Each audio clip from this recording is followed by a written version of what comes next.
നമസ്കാരം. രാവിലെയിലേക്ക് എല്ലാ പ്രേക്ഷകർക്കും സ്വാഗതം. പതിവ് പോലെ ഒരുപാട് വാർത്തകളുള്ള ഒരു ദിവസമാണ്. അതിലേറ്റവും പ്രധാനം ഡൽഹി ഭീകരാക്രമണവുമായി ബന്ധപ്പെട്ട് വളരെ പുതിയ അപ്ഡേറ്റ്സുകൾ പുറത്തു വരുന്നു. നിരവധി ആക്രമണങ്ങൾ ആസൂത്രണം ചെയ്തിരുന്നു ഭീകരർ എന്നുള്ളതാണ് ഏറ്റവും പ്രധാനപ്പെട്ട ഒന്ന്. അതിൻ്റെ വിശദാംശങ്ങൾ ഉണ്ടാകും. ഒപ്പം ട്രംപിൻ്റെ പുതിയ ചില നീക്കങ്ങളുണ്ട്. അത് അന്താരാഷ്ട്ര തലത്തിലുള്ള പ്രധാന വാർത്തയായി രാവിലെ മാറുന്നുണ്ട്. മറ്റൊന്ന്, ശബരിമലയിലാണ് SIT സംഘം പരിശോധന പൂർത്തിയാക്കിയെന്ന വിവരം പുറത്തു വരുന്നു. ഭക്തജന തിരക്ക് ശബരിമലയിൽ ഈ വൃശ്ചിക മാസത്തിൽ തുടരുകയുമാണ്. ഇതടക്കം നിരവധി വാർത്തകളുണ്ട്. ആദ്യം തലക്കെട്ട്. ഡൽഹിയിൽ ഭീകരർ ആസൂത്രണം ചെയ്തത് ഹമാസ് മോഡൽ ആക്രമണം. പദ്ധതിയിട്ടത് ഡ്രോൺ ആക്രമണത്തിന്. ചെറു റോക്കറ്റുകൾ നിർമ്മിക്കാൻ ശ്രമിച്ചു. അറസ്റ്റിലായ ഷഹീൻ തുർക്കി സന്ദർശിച്ചായും NIA.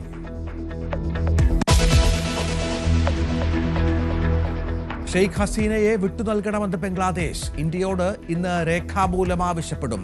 ബംഗ്ലാദേശിന്റെ താൽപര്യത്തോട് പ്രതിബദ്ധതയുണ്ടെന്ന് ഇന്ത്യ.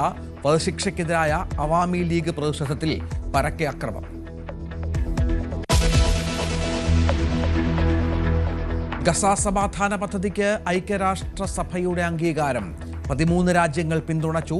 വോട്ടെടുപ്പിൽ നിന്ന് വിട്ടുനിന്ന് റഷ്യയും ചൈനയും. ഹമാസിനെ നിരായുധീകരിക്കും. സമാധാന പാലനത്തിന് അന്താരാഷ്ട്ര സൈന്യം.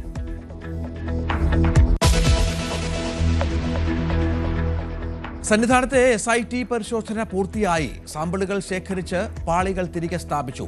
ദേവസ്വം ബോർഡ് മുൻ സെക്രട്ടറി S ജയശ്രീയുടെ മുൻകൂർ ജാമ്യാപേക്ഷ ഇന്ന് ഹൈക്കോടതിയിൽ. ജാമ്യാപേക്ഷ എതിർക്കാൻ SIT. ബീഹാറിൽ ഇന്ന് NDA നിയമസഭാ കക്ഷിയോഗം. നിതീഷ് കുമാറിനെ നേതാവായി തെരഞ്ഞെടുക്കും. സത്യപ്രതിജ്ഞ വ്യാഴാഴ്ച. കുടുംബ പ്രശ്നം പരിഹരിക്കപ്പെടുമെന്ന് നിയുക്ത MLA മാരോട് ലാലു.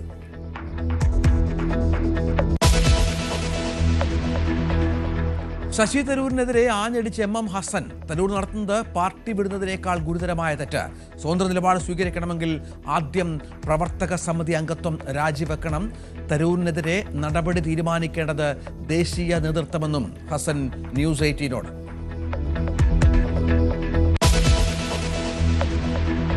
പ്രദേശ തെരഞ്ഞെടുപ്പിൽ നാമനിർദ്ദേശ പത്രികാ സമർപ്പണം തുടരുന്നു. വോട്ടർ പട്ടികയിൽ നിന്ന് ഒഴിവാക്കപ്പെട്ട വൈഷ്ണ സുരേഷ് ഇന്ന് ജില്ലാ കളക്ടർക്ക് മുൻപാകെ ഹിയറിംഗിന് ഹാജരാകും. കോഴിക്കോട്ടെ മേയർ സ്ഥാനാർത്ഥി VM വിനു കോടതിയിലേക്ക്. പാലക്കാട് നഗരസഭയിൽ UDF-ലും BJP-യിലും പൊട്ടിത്തെറി.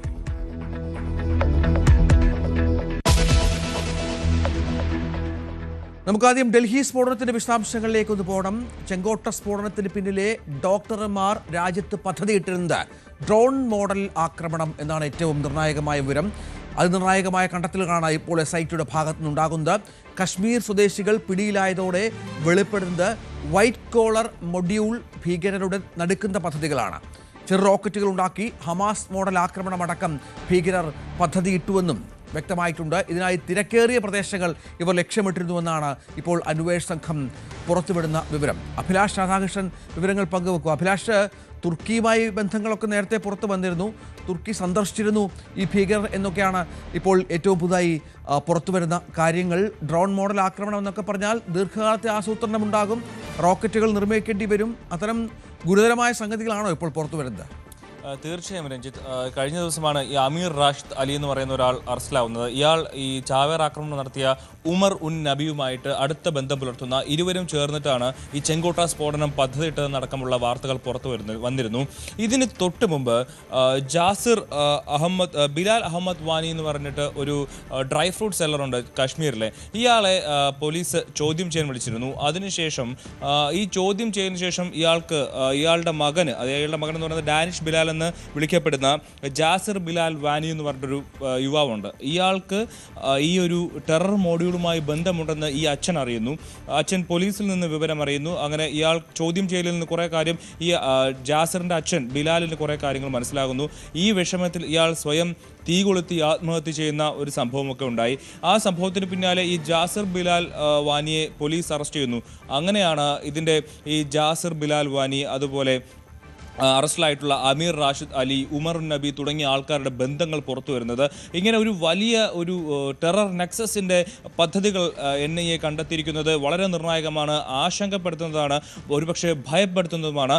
ഇവർ ഒരുമിച്ച് പദ്ധതിയിട്ടത് ഹമാസ് ഇസ്രായേലിൽ നടത്തിയതുപോലെ സിറിയയിലെ അവിടുത്തെ സംഘങ്ങൾ, അവിടുത്തെ ടെറർ സംഘങ്ങൾ നടത്തുന്ന ആക്രമണങ്ങൾ പോലെ ഇന്ത്യയിലും വച്ച് ഇന്ത്യക്കകത്ത് നിന്ന് തന്നെ ടെറർ ഡ്രോൺ ആക്രമണങ്ങളടക്കം നടത്താനായിട്ട് ഇവർ പദ്ധതിയിട്ടിരുന്നു എന്നുള്ള നിർണായകമായ വിവരങ്ങളാണ് NIAയിൽ നിന്ന് നമുക്ക് ലഭിക്കുന്നത്. അതുപോലെ തന്നെ ഇവർ ചെറു റോക്കറ്റുകൾ അടക്കം ഇവർ ഉണ്ടാക്കാനായി ഇവർ പരിശ്രമിച്ചിരുന്നു എന്നുള്ള വിവരങ്ങൾ പുറത്തു വരികയാണ്.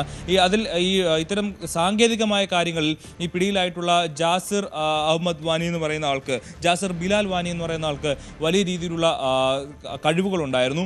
ഇയാൾ ചെറു ഡ്രോണുകൾ ഉണ്ടാക്കിയിരുന്ന ആളാണ് തുടങ്ങിയിട്ടുള്ള വിവരങ്ങൾ പുറത്തു വരുന്നു. ആ ചെറു ഡ്രോണുകളിൽ വലിയ ബാറ്ററികൾ ഘടിപ്പിച്ച് അതിൽ ക്യാമറകൾ ഘടിപ്പിച്ച് അതിനെ ഡ്രോണുകളാക്കി മാറ്റി അതിനുശേഷം രാജ്യത്തെ പ്രധാനപ്പെട്ട തിരക്കേറിയ സ്ഥലങ്ങളിൽ അത് വെച്ച് സ്ഫോടനം നടത്താനായിരുന്നു ഇവരുടെ പദ്ധതി എന്നുള്ളതാണ് ഏറ്റവും ഞെട്ടിക്കുന്ന വിവരങ്ങൾ ഇപ്പോൾ പുറത്തു വരുന്നത്. മാത്രമല്ല ചെറു റോക്കറ്റുകൾ ഉണ്ടാക്കാനും ഇവർ പരിശ്രമം തുടങ്ങിയിരുന്നതായും അന്വേഷണ സംഘത്തിൻ്റെ ഭാഗത്തു നിന്നുള്ള വിവരങ്ങൾ പുറത്തു വരുന്നുണ്ട്.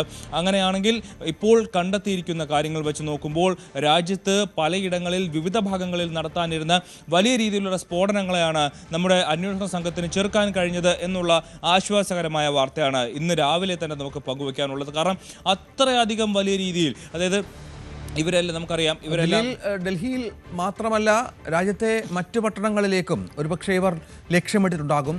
അവിടെയാണ് ഈ നേരത്തെ തന്നെ ഈ ഭീകരരെ കണ്ടെത്താനും ഈ കൂടുതൽ സ്ഫോടക വസ്തുക്കൾ പിടിച്ചെടുക്കാനുമൊക്കെയുള്ള ലക്ഷ്യം അത് സാധിക്കപ്പെട്ടത്.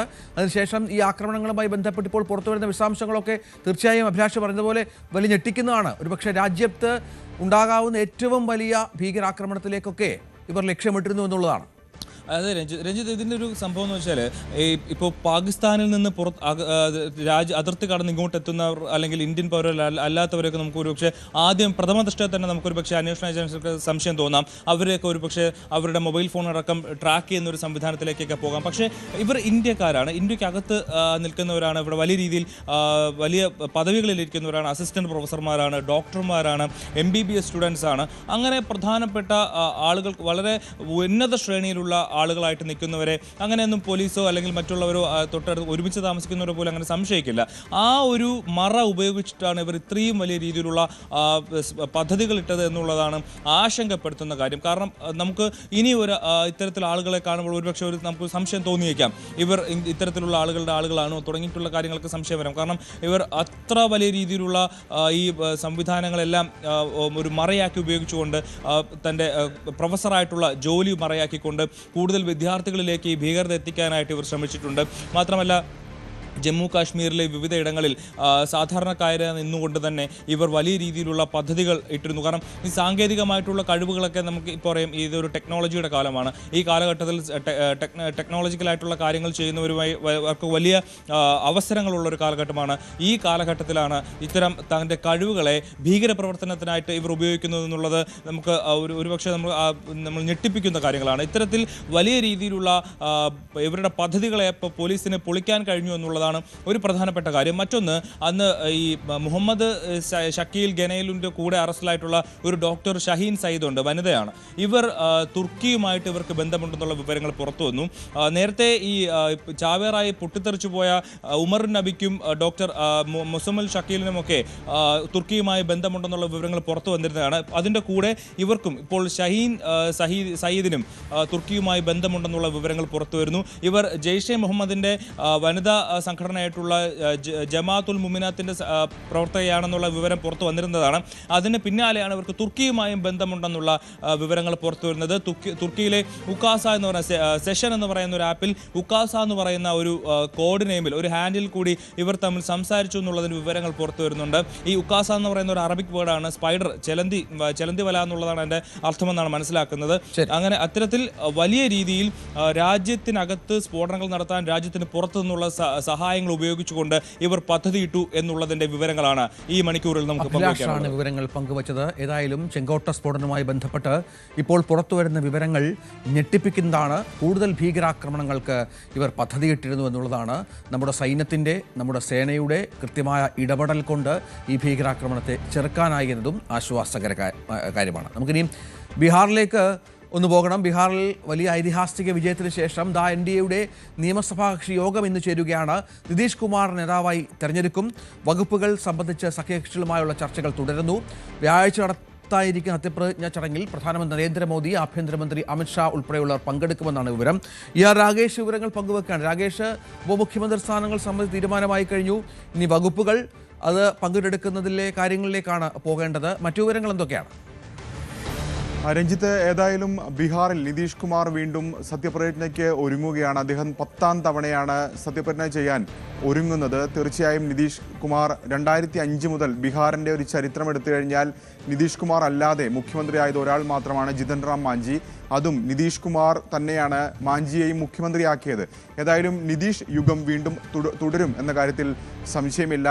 ചർച്ചകൾ, വകുപ്പുകൾ സംബന്ധിച്ച ചർച്ചകളാണ് ഇപ്പോൾ നടക്കുന്നത്. കാരണം ഇന്നലെയും മിനിഞ്ഞാന്നുമായി പട്നയിലും ഡൽഹിയിലുമൊക്കെ തന്നെ നിർണായക ചർച്ചകൾ നടന്നിരുന്നു. ഈ ചർച്ചകളിൽ രണ്ടു പാർട്ടികളും തുല്യമായി തന്നെ മന്ത്രിസ്ഥാനം പങ്കിടാം എന്നൊരു നിലപാടിലേക്കാണ് എത്തിയിട്ടുള്ളത്. അങ്ങനെയെങ്കിൽ 15 വീതം മന്ത്രിമാർ രണ്ടു പാർട്ടികൾക്കും ഉണ്ടാകും.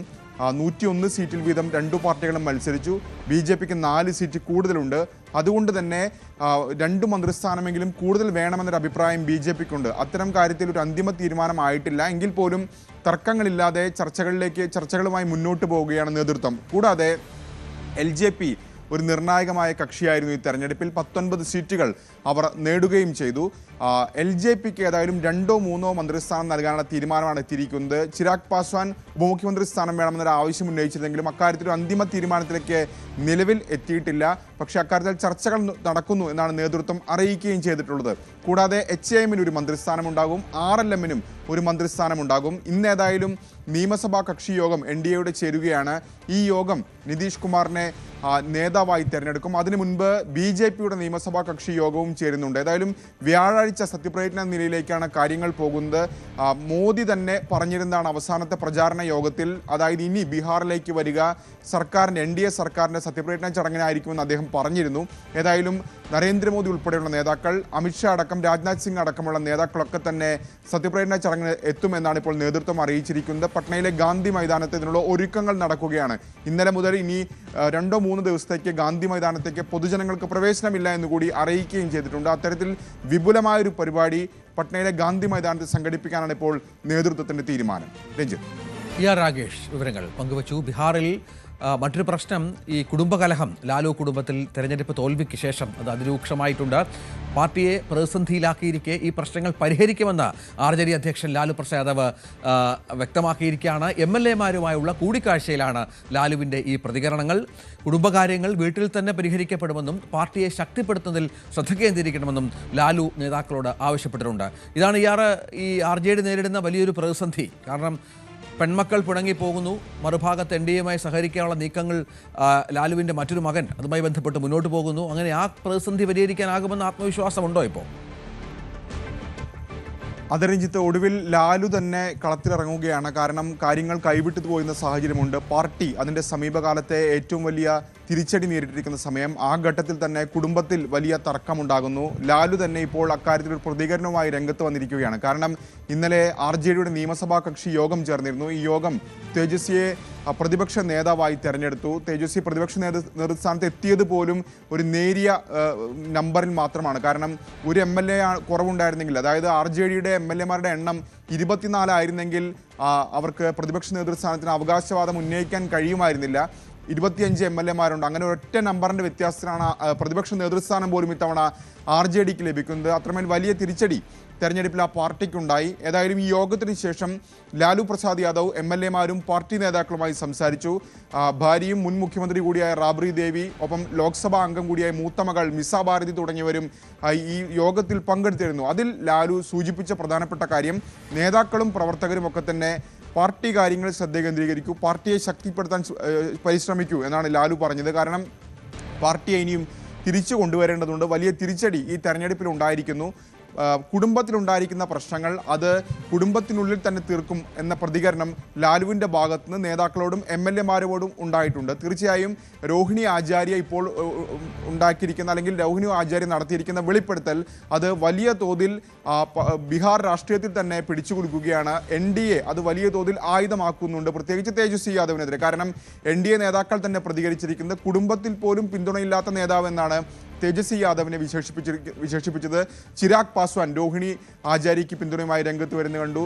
കുടുംബത്തിൽ നിന്ന് നേരത്തെ പുറത്താക്കിയ തേജ് പ്രതാപ് യാദവ് മകനാണ്, അദ്ദേഹം അവർക്ക് പിന്തുണയുമായി രംഗത്ത് വരികയും തൻ്റെ പാർട്ടിയിലേക്ക് ക്ഷണിക്കുകയും ചെയ്തു. ഈ ഒരു സാഹചര്യത്തിൽ കാര്യങ്ങൾ കൈവിട്ട് പോകുന്ന ഘട്ടത്തിൽ തന്നെയാണ് ലാലുവിൻ്റെ ഇടപെടൽ ഉണ്ടായിരിക്കുന്നത്. പ്രശ്നങ്ങൾ പരിഹരിക്കുമെന്ന സൂചന തന്നെയാണ് ഇപ്പോൾ ഏതായാലും ലാലു പ്രസാദ് യാദവ് നൽകുന്നത്. ബീഹാർ തെരഞ്ഞെടുപ്പിന് ശേഷം അത്തരം ചില സംഭവവികാസങ്ങൾ കൂടി ഉണ്ടാകുന്നു. RJDയുടെ ഭാവി, ഇതുമായി ബന്ധപ്പെട്ട ആ കുടുംബത്തിലെ പ്രശ്നങ്ങൾ അത് പരിഹരിക്കേണ്ടതുണ്ട്. അതിനുള്ള തീവ്ര ശ്രമത്തിലാണ് ലാലു എന്നാണ് മനസ്സിലാക്കേണ്ടത്. രാകേഷാണ് വിവരങ്ങൾ പങ്കുവച്ചത്. ശബരിമലയിലെ സ്വർണ്ണക്കൊള്ളയിൽ പ്രത്യേക അന്വേഷണ സംഘത്തിന്റെ പരിശോധന പൂർത്തിയായി. ഇന്നലെ ഉച്ചയ്ക്ക് ആരംഭിച്ച പരിശോധന പുലർച്ചെയാണ് അവസാനിച്ചത്. സാമ്പിളുകൾ ശേഖരിച്ചു. SIT സോപാനത്തെ പാളികൾ തിരികെ സ്ഥാപിച്ചു. VV വിനോദ് വിവരങ്ങൾ പങ്കുവെക്കുകയാണ്. വിനോദ്, വളരെ കൃത്യമായി കാര്യങ്ങൾ സംഘം മനസ്സിലാക്കിയെന്നാണ്. കാരണം ഒരുപാട് ആരോപണങ്ങളുണ്ട്. ഈ സ്വർണം എവിടെ പോയി എന്ന കാര്യത്തിലൊക്കെ ഒരു വ്യക്തത വരുത്തണം. കൃത്യമായ പരിശോധനയായിരുന്നു. എന്തൊക്കെ വിവരങ്ങൾ നമുക്ക് ലഭ്യമാകുന്നുണ്ട്?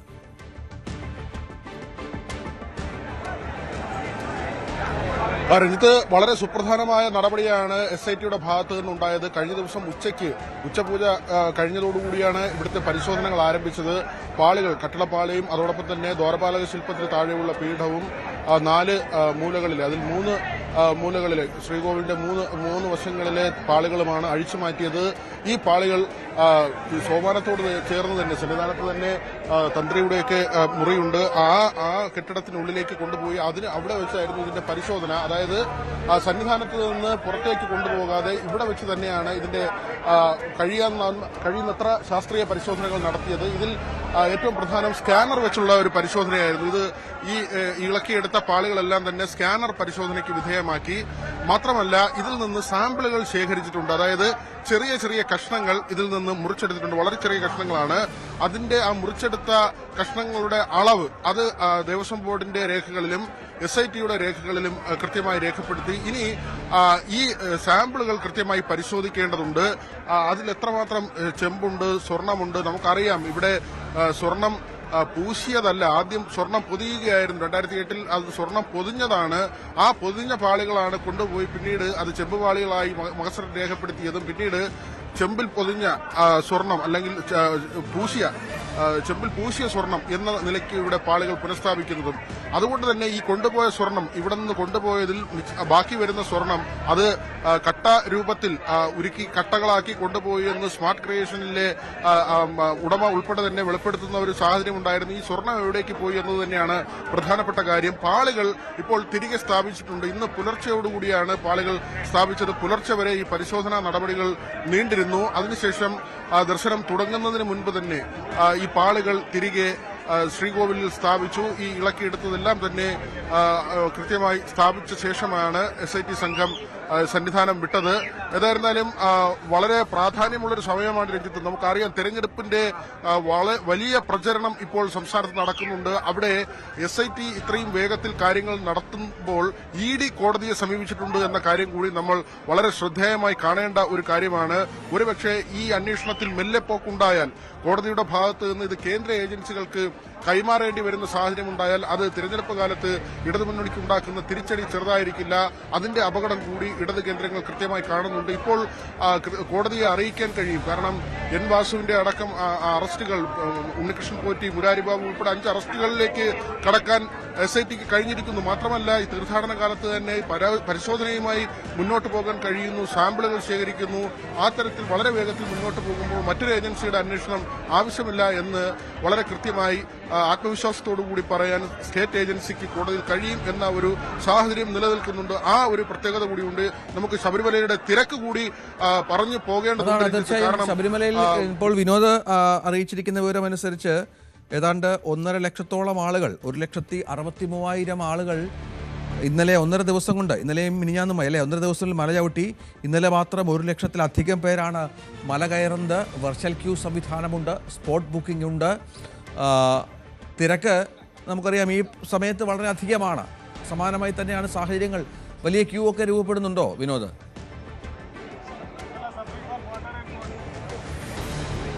രഞ്ജിത്ത്, തീർച്ചയായും നമുക്ക് അത് ദൃശ്യങ്ങൾ കാണുമ്പോൾ അറിയാം. വൃശ്ചികത്തിന്റെ തുടക്കത്തിൽ, അതായത് നട തുറന്നാൽ ആദ്യ ദിവസങ്ങളിൽ സാധാരണഗതിയിൽ അങ്ങനെ വലിയ തിരക്ക് അനുഭവപ്പെടുന്നതല്ല. പക്ഷേ ഇപ്പോഴത്തെ സാഹചര്യം അങ്ങനെയല്ല. குழந்தைங்கள்லாம் கூட்டு வந்திருக்கோம். தண்ணி கிடையாது சார், ஒரு பாட்டில் கிடையாது இந்த சன்னிதானத்துல. சொல்லுங்க, எத்தனை வருஷமா வரோம் நாங்க? No queue, no support, no food. Past 2 hours are waiting the queue. Management சரியில்லை. நேத்து yesterday evening 1:30 I came to line. Just now I came here. Even I have not take water and food and anything.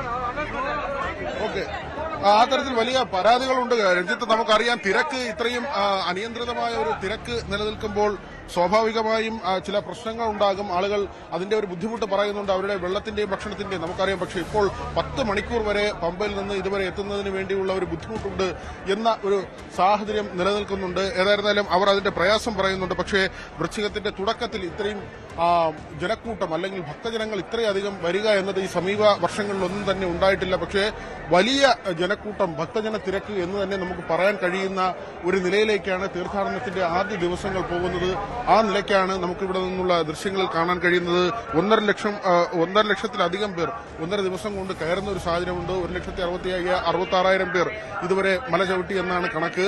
ആ തരത്തിൽ ഉള്ള ഒരു കണക്ക് പുറത്തു വരുമ്പോൾ 90,000 പേരെയാണ് ഒരു ദിവസം കടത്തിവിടുന്നത്. 70,000 പേർ വരെ വിർച്വൽ ക്യൂ, 20,000 പേർ സ്പോട്ട് ബുക്കിംഗ് എന്ന നിലയ്ക്കാണ്. പക്ഷേ ഇപ്പോൾ അതിൽ കൂടുതൽ ആളുകളെ കടത്തിവിടാനുള്ള എല്ലാ സൗകര്യങ്ങളും, കാരണം തീർത്ഥാടകർ മടങ്ങിപ്പോകാതിരിക്കാനുള്ള, തിരികെ പോകാതിരിക്കാനുള്ള ഒരു സാഹചര്യം സൃഷ്ടിച്ചുകൊണ്ടുള്ള നടപടിക്രമങ്ങളാണ് ഇവിടെ നടക്കുന്നത്.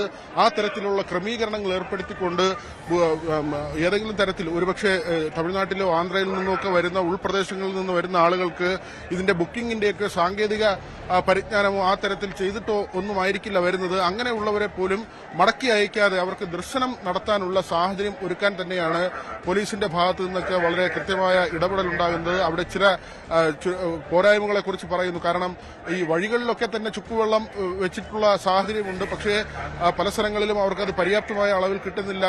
വെർച്വൽ ക്യൂവിൽ ബുക്ക് ചെയ്ത് വരുന്നവരുടെ ഒരു കണക്കൊക്കെ ദേവസ്വം ബോർഡിന്റെ ഭാഗത്തുണ്ടാകും. അത് നമുക്കറിയാം. ഏതാണ്ട് 3-ാം തീയതി 4-ാം തീയതി വരെയൊക്കെ വെർച്വൽ ക്യൂ പൂർണ്ണമാണ് എന്നാണ് മനസ്സിലാകുന്നത്.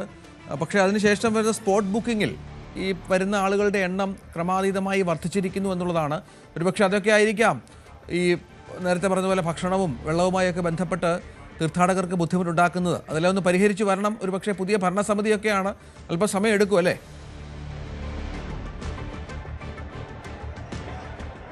തീർച്ചയായും അങ്ങനെ തന്നെയാണ് രഞ്ജിത്ത്. ഇവിടെ ഈ വളരെ പ്രാധാന്യം നൽകുന്നത് എസ് ജയകുമാർ, അദ്ദേഹം ദേവസ്വം ബോർഡ് പ്രസിഡന്റായി ചുമതല ഏറ്റെടുത്ത ശേഷം ഈ വിവാദമുണ്ട്, തീർത്ഥാടന കാലമുണ്ട്. അപ്പോൾ അദ്ദേഹം പറഞ്ഞത് വളരെ പ്രാധാന്യം നൽകുന്നത് ഭക്തർക്ക് ഇവിടെ ദർശനം പൂർത്തിയാക്കി മടങ്ങാൻ കഴിയുന്ന ഒരു സാഹചര്യം സൃഷ്ടിക്കുക എന്നതാണ്. ദേവസ്വം ബോർഡിന്റെ മുന്നിലുള്ള ആദ്യത്തെ ഒരു വെല്ലുവിളി അതാണ്.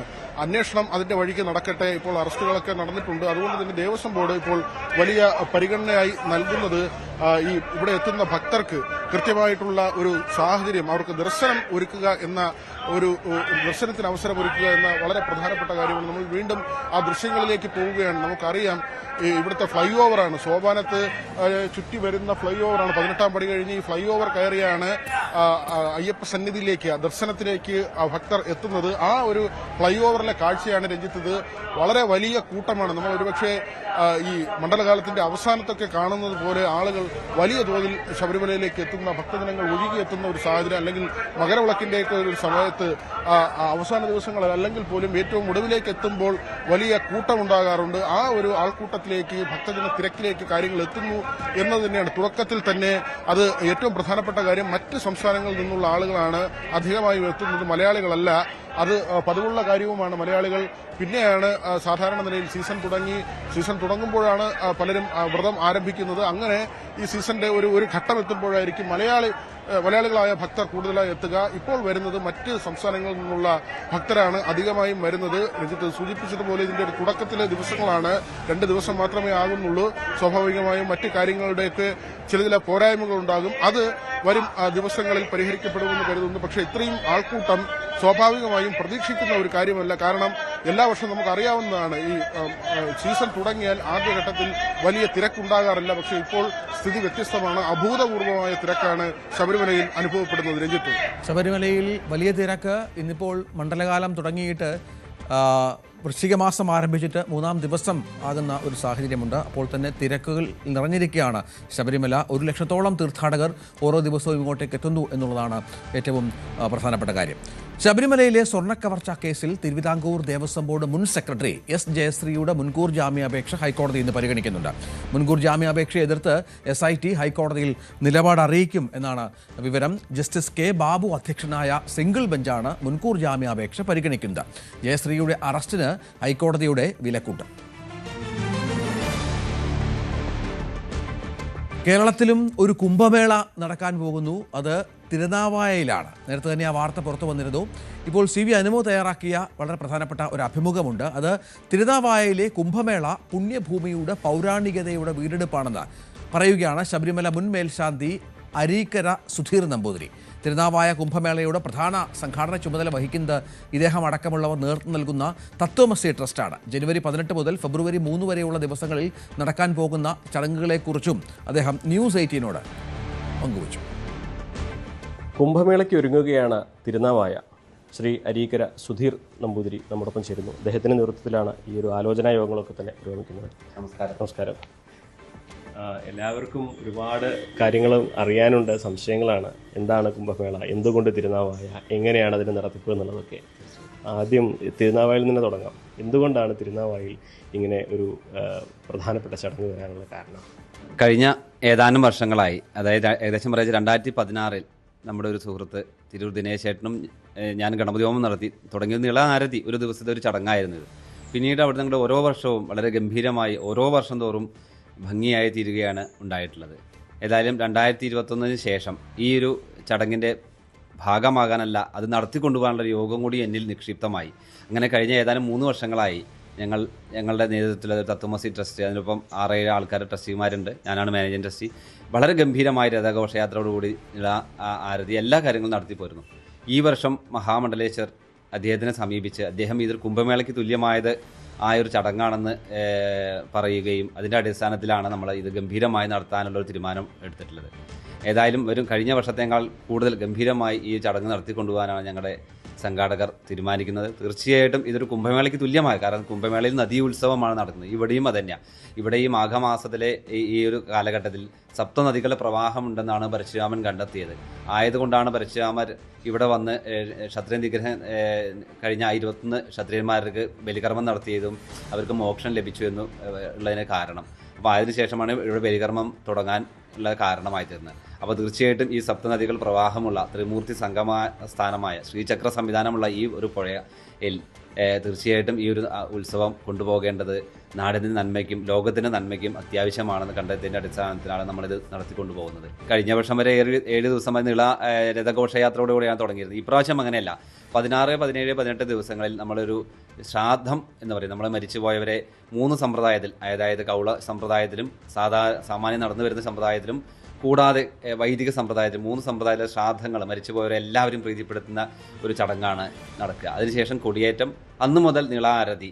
കുംഭമേളയിൽ കാശി നടക്കുന്ന തരത്തിൽ അതിൻ്റെ ഏറ്റവും ലഘുവായ രൂപമായിട്ടുള്ള കുംഭമേള, അത് കാണാൻ തന്നെ പരമാവധി ആൾക്കാർ വന്നു ചേരാറുണ്ട്.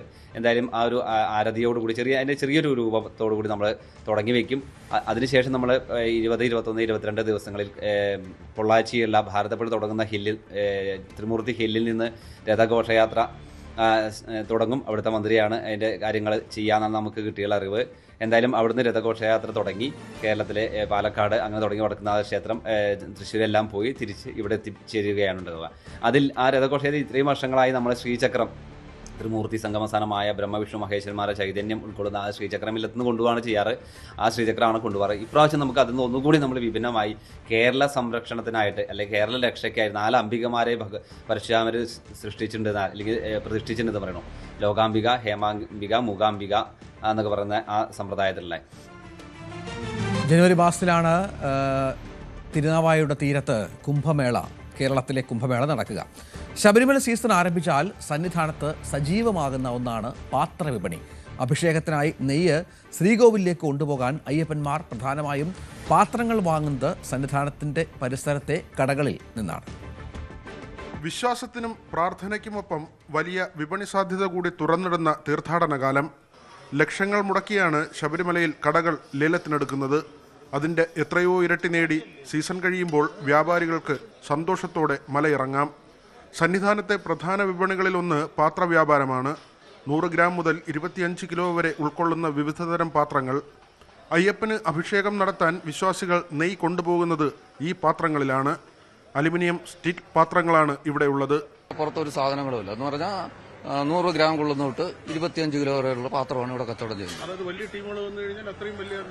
ബസ്സിലൊക്കെ, ടൂറിസ്റ്റ് ബസ്സിലൊക്കെ വരുമ്പോൾ അവർ 20 പേര് 30 പേര് വരുമ്പോൾ അത് അതിനനുസരിച്ചുള്ള പാത്രം വാങ്ങിക്കും. അതാ ചെയ്യുന്നത്.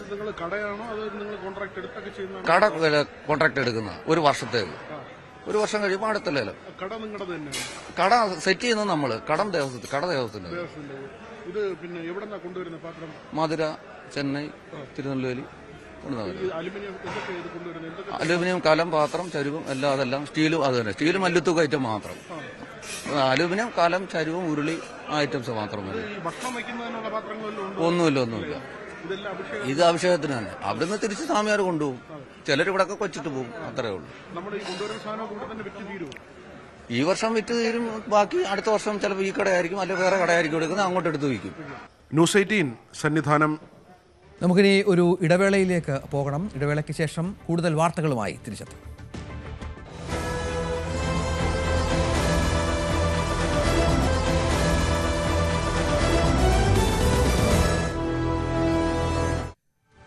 രാവിലെ തുടരുകയാണ്. ഇന്ത്യക്ക് ബംഗ്ലാദേശിൻ്റെ മുന്നറിയിപ്പ് എന്ന വിവരം കൂടിയുണ്ട്. കാരണം ഇന്നലെയാണ് അവരുടെ മുൻ പ്രധാനമന്ത്രി ഷെയ്ഖ് ഹസീനയെ വധശിക്ഷയ്ക്ക് വിധിച്ചത്. ഷെയ്ഖ് ഹസീനയെ വിട്ടുകൊടുക്കുന്ന വിഷയത്തിൽ ഇന്ത്യക്ക് മുന്നറിയിപ്പ് ഇപ്പോൾ ബംഗ്ലാദേശ് നൽകിയിരിക്കുകയാണ്. നമുക്കറിയാം, ഇന്ത്യയാണ് ഷെയ്ഖ് ഹസീനയ്ക്ക് അഭയം നൽകിയിരിക്കുന്നത്. രഹസ്യ കേന്ദ്രത്തിൽ നിന്ന് കഴിഞ്ഞ ദിവസം ഷെയ്ഖ് ഹസീനയുടെ അഭിമുഖമൊക്കെ പുറത്തു വന്നിരുന്നു. വിട്ടു നൽകിയില്ലെങ്കിൽ ഇന്ത്യയോടുള്ള ഇടപെടൽ സൗഹാർദ്ദപരമാകില്ലെന്നാണ് ബംഗ്ലാദേശിൻ്റെ പുതിയ നിലപാട്. ബംഗ്ലാദേശ് ജനതയുടെ താൽപ്പര്യങ്ങൾ പരിഗണിച്ചുള്ള നിലപാട് സ്വീകരിക്കുമെന്നാണ് ഇന്ത്യയുടെ പ്രതികരണം. എന്നാൽ ബംഗ്ലാദേശ് ഇടക്കാല സർക്കാരിനും ICTക്കുമെതിരെ കനത്ത ആരോപണങ്ങളുമായി ഷെയ്ഖ് ഹസീന രംഗത്ത് വന്ന ഒരു പശ്ചാത്തലം കൂടിയുണ്ട്. അഭിലാഷ് വിവരങ്ങൾ പങ്കുവയ്ക്കുകയാണ്. അഭിലാഷ്, ഇന്ത്യയെ നിലപാട് മാറ്റാനുള്ള സാഹചര്യം തൽക്കാലമില്ല. കാരണം അഭയം നൽകിയ ഒരാളെ അങ്ങനെ വധശിക്ഷയ്ക്ക് വിട്ട് കൊടുത്തു അല്ലെങ്കിൽ വധശിക്ഷ വിധിച്ചു എന്ന പേരിൽ വിട്ടു നൽകാനുള്ള സാഹചര്യമില്ല. പക്ഷേ അപ്പോഴും ഇന്ത്യയുടെ പ്രസ്താവന പ്രധാനമാണ് താനും. എന്താണ് ആഭ്യന്തര മന്ത്രാലയവും രാജ്യവുമൊക്കെ ഇതുമായി ബന്ധപ്പെട്ടെടുത്തിരിക്കുന്ന തീരുമാനം? രഞ്ജിത്ത്, ബംഗ്ലാദേശിലെ ഇടക്കാല സർക്കാരുമായി ബന്ധപ്പെട്ട് ഇന്ത്യയുമായി അത്ര നല്ല രസത്തിലൊന്നുമല്ല പോകുന്നത്. ബംഗ്ലാദേശുമായി നല്ല ബന്ധം ഷെയ്ഖ് ഹസീനയുടെ കാലം മുതൽ ഇന്ത്യ മുന്നോട്ട് കൊണ്ടുപോകുന്നുണ്ടെങ്കിലും ഈ ഷെയ്ഖ് ഹസീന രാജ്യം വിട്ടു പോകേണ്ടി വന്ന അവസ്ഥയും അവർക്ക് പിന്നീട് ഇന്ത്യയിൽ അഭയം കൊടുത്തതുമൊക്കെ ബംഗ്ലാദേശിലെ ഇടക്കാല സർക്കാർ, അവിടുത്തെ ഇപ്പോഴത്തെ മുഹമ്മദ് യൂനിസ് നയിക്കുന്ന ഇടക്കാല സർക്കാരിന് അവിടുത്തെ രാഷ്ട്രീയ പാർട്ടികൾക്കൊന്നും വലിയ താല്പര്യമില്ല. അവർക്ക് പാകിസ്ഥാനുമായി കുറച്ച് കൂടുതൽ ഈ അടുത്ത കാലത്ത് അവർ അടുക്കുന്ന ഒരു സാഹചര്യമൊക്കെ ഉണ്ടായി. അപ്പോൾ ഇന്ത്യയുമായി അത്ര നല്ല ബന്ധമില്ലാത്തത് കൊണ്ട് തന്നെ ഷെയ്ഖ് ഹസീനയെ സുരക്ഷിതമാക്കേണ്ടത് ഇന്ത്യയുടെ ഒരു ചുമതല കൂടിയായിട്ടാണ് ഇന്ത്യ കാണുന്നത്. അതുകൊണ്ട് തന്നെ ഈ വിഷയത്തിൽ ഷെയ്ഖ് ഹസീനയെ ഇന്ത്യ വിട്ടുകൊടുക്കുമെന്നുള്ള ഒരു നമുക്ക് ചിന്തിക്കാൻ പോലും കഴിയില്ല. അതേസമയം തന്നെ ഇന്ത്യ ഇപ്പോൾ പറയുന്നത് ബംഗ്ലാദേശിൻ്റെ വിധി കേട്ടു. ബംഗ്ലാദേശിൻ്റെ ICT പുറത്തുവിട്ട വിധി കേട്ടു. അത് സസൂക്ഷ്മം നിരീക്ഷിക്കുകയാണ്. മാത്രമല്ല ബംഗ്ലാദേശിലെ ജനങ്ങളുടെ താല്പര്യങ്ങൾക്കനുസരിച്ച് മാത്രമേ ഇന്ത്യ നിലപാടെടുക്കൂ എന്നുകൂടി ഒരു പരന്ന് ഒരു പ്രതികരണമാണ് ഇന്ത്യ ആദ്യഘട്ടത്തിൽ നൽകിയിരിക്കുന്നത്. അതേസമയം തന്നെ ബംഗ്ലാദേശ് പറയുന്നത് ഇന്ത്യയുമായി നല്ല ബന്ധമാണ് ഇപ്പോഴുള്ളത്. പക്ഷേ ഈ ബംഗ്ലാദേശിൻ്റെ നീതിന്യായ കോടതി ഇത്തരത്തിൽ വധശിക്ഷയ്ക്ക് വിധിച്ച ഒരാളെ ഇന്ത്യ പിടിച്ചു നിർത്തുന്നത് ശരിയല്ല. ഇന്ത്യ എത്രയും പെട്ടെന്ന് ഷെയ്ഖ് ഹസീനയെ വിട്ടു നൽകണം, ബംഗ്ലാദേശിന് വിട്ടു നൽകണം, നീതി നടപ്പാക്കാൻ വേണ്ടി അനുവദിക്കണമെന്നുള്ളതാണ് ബംഗ്ലാദേശ് ആദ്യഘട്ടത്തിൽ പറയുന്നത്. അതിൻ്റെ ഒപ്പം പറയുന്ന ഒരു കാര്യം കൂടെയുണ്ട്. മറിച്ചാണെങ്കിൽ ഷെയ്ഖ് ഹസീനയെ വിട്ടു നൽകുന്ന കാര്യത്തിൽ ഇന്ത്യ മറിച്ചൊരു നിലപാടെടുക്കുകയാണെങ്കിൽ ഇനിയുള്ള ബംഗ്ലാദേശിൻ്റെ ഇടപെടലുകൾ സൗഹൃദമാകില്ല എന്നുള്ളൊരു മുന്നറിയിപ്പ് കൂടി ഇന്ത്യക്ക് നൽകുന്നുണ്ട്. അതായത് ഒരു പക്ഷേ മറ്റെന്തെങ്കിലും തരത്തിൽ അതിൽ ഈ സൗഹൃദപരമാകില്ല എന്നുള്ളത് കുറച്ചുകൂടി കടുപ്പിച്ച് പറഞ്ഞാൽ ഇന്ത്യക്കെതിരെ എന്തെങ്കിലും ശക്തമായ നിലപാടുകൾ എടുക്കും എന്നുള്ളതായിരിക്കാം. പക്ഷേ അക്കാര്യങ്ങളൊന്നും ആദ്യത്തെ ഘട്ടത്തിൽ പറഞ്ഞിട്ടില്ല. ഇന്നെന്തായാലും ഇന്ത്യക്ക് ഒരു കത്ത് ബംഗ്ലാദേശ് കൈമാറും. അതിൽ ഒരു അപേക്ഷയായിട്ടായിരിക്കും കൈമാറുക. ഹസീനയെ വിട്ടു നൽകണമെന്ന് ആവശ്യപ്പെട്ടുകൊണ്ടുള്ള ഒരു കത്തായിരിക്കും. ആ കത്തിലെ വിശദാംശങ്ങൾക്കനുസരിച്ചായിരിക്കും, അതിൻ്റെ ഉള്ളടക്കം അനുസരിച്ചായിരിക്കും ഇന്ത്യയുടെ ഇനിയിപ്പോൾ വരുന്ന മണിക്കൂറുകളിൽ ഉണ്ടാകുന്ന പ്രതികരണം വരിക. എന്തായാലും ഷെയ്ഖ് ഹസീനയെ ഇന്ത്യ വിട്ടു നൽകുമോ എന്ന ചോദ്യത്തിന് ഇല്ല എന്ന് തന്നെയാണ് ഇപ്പോൾ നമുക്ക് മനസ്സിലാകുന്ന ഉത്തരം. എന്തായാലും കാരണം ഷെയ്ഖ് ഹസീനയെ സംരക്ഷിച്ച് നിർത്തേണ്ടത് ഇന്ത്യയുടെ ചുമതലയായിട്ട് കൂടി കണ്ടു. കാരണം ഇന്ത്യയും ഷെയ്ഖ് ഹസീനയുമായിട്ടുള്ള ബന്ധം, ഇന്ത്യയുടെ നമ്മുടെ കേന്ദ്ര സർക്കാരും ഷെയ്ഖ് ഹസീനയുമായി നല്ല ബന്ധത്തിൽ പോവുകയാണ്. അവർക്ക് കഴിഞ്ഞ 2024 ഓഗസ്റ്റ് മുതൽ ഇന്ത്യയാണ് അഭയം നൽകിക്കൊണ്ടിരിക്കുന്നത്. അങ്ങനെ അഭയം നൽകിയ ഒരാളെ ഇന്ത്യ വധശിക്ഷയ്ക്ക് വേണ്ടി ബംഗ്ലാദേശിലേക്ക് വിട്ടു നൽകും എന്ന് നമുക്ക് കരുതാൻ വയ്യ. ഇപ്പോൾ കഴിഞ്ഞ കുറച്ച് ദിവസങ്ങളായി നവംബർ 10 മുതൽ ഈ ഒരു ICTയുടെ ഇന്റർനാഷണൽ ക്രൈം ട്രിബ്യൂണലിൻ്റെ വിധി ഷെയ്ഖ് ഹസീനയ്ക്ക് പ്രതികൂലമായി വരും എന്ന് കണ്ടതിന് ആ സമയം തൊട്ട് തന്നെ ബംഗ്ലാദേശിൽ വലിയ രീതിയിലുള്ള കലാപങ്ങൾ, പ്രക്ഷോഭങ്ങൾ നടക്കുകയാണ്. ഷെയ്ഖ് ഹസീനയുടെ പാർട്ടിയായിട്ടുള്ള, അവിടെ നിരോധിക്കപ്പെട്ട പാർട്ടിയായിട്ടുള്ള അവാമി ലീഗ്, ബംഗ്ലാദേശിൻ്റെ സ്വാതന്ത്ര്യത്തിൽ പങ്കെടുത്ത 1971 സ്വാതന്ത്ര്യ സമരത്തിൽ പങ്കെടുത്ത ആളുകൾ രൂപീകരിച്ച പാർട്ടിയാണ് അവാമി ലീഗ്. ആ പാർട്ടിയാണ് ഇപ്പോൾ അവിടെ നിരോധിക്കപ്പെട്ടിരിക്കുന്നത്. ആ പാർട്ടിയുടെ നേതാക്കളാണ്, ആ പാർട്ടിയുടെ പ്രവർത്തകരാണ് ഇപ്പോൾ രാജ്യത്ത് ബംഗ്ലാദേശിൽ വലിയ രീതിയിലുള്ള പ്രക്ഷോഭങ്ങൾ നടത്തി വരുന്നത്. ശരി, അഭിലാഷാണ് വിവരങ്ങൾ പങ്കുവച്ചത്. സൗദി കിരീടാവകാശി മുഹമ്മദ് ബിൻ സൽമാനെ സ്വീകരിക്കാൻ ഒരുങ്ങിയ വാഷിംഗ്ടൺ. 2017 ശേഷം ഇതാദ്യമായാണ് സൗദി കിരീടാവകാശി വാഷിംഗ്ടണിലെത്തുന്നത്. വൈറ്റ് ഹൗസിന്റെ സൗത്ത് ലോണിൽ കിരീടാവകാശിക്ക് ഔദ്യോഗിക സ്വാഗത ചടങ്ങൊരുക്കും. തുടർന്ന് വൈറ്റ് ഹൗസിൽ വെച്ച് രാജകുമാരൻ മുഹമ്മദ് ബിൻ സൽമാന് ഔപചാരികമായി അഭിവാദ്യ ചടങ്ങുമുണ്ടാകും. ഓവൽ ഓഫീസിനോട് ചേർന്നുള്ള ക്യാബിനറ്റ് റൂമിൽ വെച്ചാണ് കിരീടാവകാശിയും US പ്രസിഡന്റ് ഡൊണാൾഡ് ട്രംപുമായുള്ള ഔദ്യോഗിക ഉച്ചഭക്ഷണം. അവിടെ വെച്ച് ഇരുവരും തമ്മിലുള്ള ചർച്ചകളും നടക്കും. ഡൽഹി NCR മേഖലയിൽ വായു മലിനീകരണത്തിന്റെ തോത് അതീവ ഗുരുതരമായ നിലയിൽ തുടരുകയാണ്. ഡൽഹി, നോയിഡ, ഗുരുഗ്രാം, ഗ്രേറ്റർ നോയിഡ, ഗാസിയാബാദ്, ഫരീദാബാദ് എന്നിവിടങ്ങളിലെയും എല്ലാം വായു ഗുണനിലവാര സൂചിക വളരെ മോശം അവസ്ഥയിലാണ്. ഈ പശ്ചാത്തലത്തിൽ കഴിഞ്ഞ ആഴ്ച അടച്ചുപൂട്ടിയ സ്കൂളുകൾ ഇന്ന് തുറക്കുമോ എന്ന കാര്യത്തിൽ അനിശ്ചിതത്വം നിലനിൽക്കുകയാണ്. ഏറ്റവും പുതിയ റിപ്പോർട്ടുകൾ അനുസരിച്ച് 5ാം ക്ലാസ് വരെയുള്ള കുട്ടികൾക്കായി പല സ്കൂളുകളും ഹൈബ്രിഡ് ക്ലാസുകൾ നൽകാനാണ് സാധ്യത. ശശി തരൂരിനെതിരെ ആഞ്ഞടിച്ച് MM ഹസൻ. പാർട്ടി വിടുന്നതിനേക്കാൾ ഗുരുതരമായ തെറ്റാണ് പാർട്ടിക്കുള്ളിൽ നിന്ന് തരൂർ നടത്തുന്നത്. തരൂരിന് സ്വതന്ത്ര നിലപാട് സ്വീകരിക്കണമെങ്കിൽ ആദ്യം പ്രവർത്തക സമിതി അംഗത്വം രാജിവെക്കണം. സ്ഥാനാർത്ഥികളൊപ്പം കൂടിയതുകൊണ്ടാണ് തരൂർ തലസ്ഥാനത്ത് പ്രചരണത്തിന് എത്തിയതെന്നും തരൂരിനെതിരെ എന്ത് നടപടി വേണമെന്ന് തീരുമാനിക്കേണ്ടത് ദേശീയ നേതൃത്വമാണെന്നും MM ഹസൻ ന്യൂസ് 18നോട് പറഞ്ഞു. അഭ്യൂഹങ്ങൾക്ക് വിരാമം ഇട്ടുകൊണ്ട് തിരുവനന്തപുരത്ത് നഗരസഭാ തെരഞ്ഞെടുപ്പിൽ കോൺഗ്രസ് സ്ഥാനാർത്ഥികൾക്ക് വോട്ട് തേടി ശശി തരൂർ കഴിഞ്ഞ ദിവസം തലസ്ഥാനത്തെ 2 വാർഡുകളിൽ വീടുകൾ കയറിയിറങ്ങുന്ന, സ്ഥാപനങ്ങൾ കയറിയിറങ്ങുന്ന സാഹചര്യമൊക്കെ ഉണ്ടായിരുന്നു. പക്ഷേ ഈ കോൺഗ്രസിൽ ഇന്ത്യൻ രാഷ്ട്രീയത്തെ നയിക്കുന്നത് കുടുംബാധിപത്യമാണ് എന്ന തരത്തിൽ തരൂർ നടത്തിയ പ്രസ്താവനയ്ക്കെതിരായ വിമർശനങ്ങൾ ഇപ്പോഴും തുടരുകയാണ് എന്നതാണ് വസ്തുത. എന്നോടൊപ്പം മുതിർന്ന കോൺഗ്രസ് നേതാവ് MM ഹസൻ ചേരുന്നു.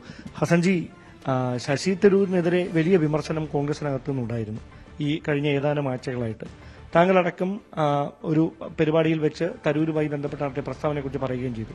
അതിനുശേഷമാണ് തരൂർ ഇവിടെ പ്രചാരണത്തിനൊക്കെ എത്തിയത്. അപ്പോൾ ഈ പ്രശ്നങ്ങൾ രമ്യമായി പരിഹരിക്കാൻ അദ്ദേഹം ഒരു നീക്കം നടത്തുന്നതായിട്ടാണോ തോന്നുന്നത്? ഇവിടുത്തെ പാർലമെന്റ് മെമ്പറാണ്, കോൺഗ്രസ് വർക്കിംഗ് കമ്മിറ്റി മെമ്പറാണ്.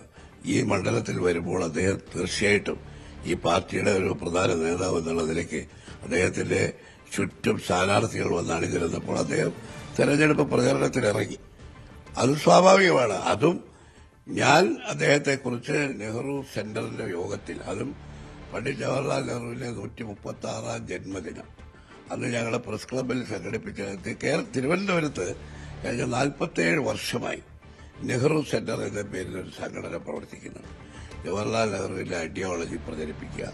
ജവഹർലാൽ 2014 ശേഷം ഞങ്ങളുടെ ഒരു പ്രധാന ജോലി എന്ന് പറയുന്നത് നെഹ്റുവിനെതിരായി വരുന്ന BJPയും അതുപോലെ തന്നെ ഈ സംഘപരിവാറും മോഡി ഗവൺമെന്റും നടത്തുന്ന എല്ലാ തരത്തിലുള്ള പ്രചരണങ്ങളെയും പ്രതിരോധിക്കുക.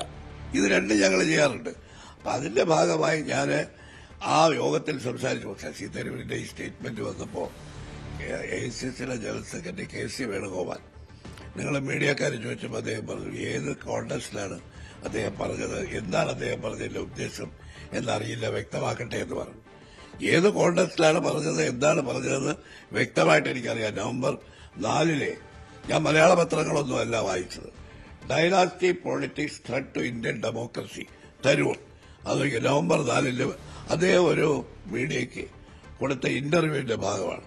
അദ്ദേഹം പറയുന്നത് ഈ കുടുംബാധിപത്യം ഇന്ത്യൻ രാഷ്ട്രീയത്തിൽ വലിയൊരു ഭീഷണിയാണ്. അതിന് അദ്ദേഹം പ്രധാനമായും എംഫസൈസ് ചെയ്തിട്ടുള്ളത് നെഹ്റു ഗാന്ധി ഫാമിലി പേരെടുത്ത് പറഞ്ഞിട്ടുണ്ട് ഈ റിപ്പോർട്ടിൽ.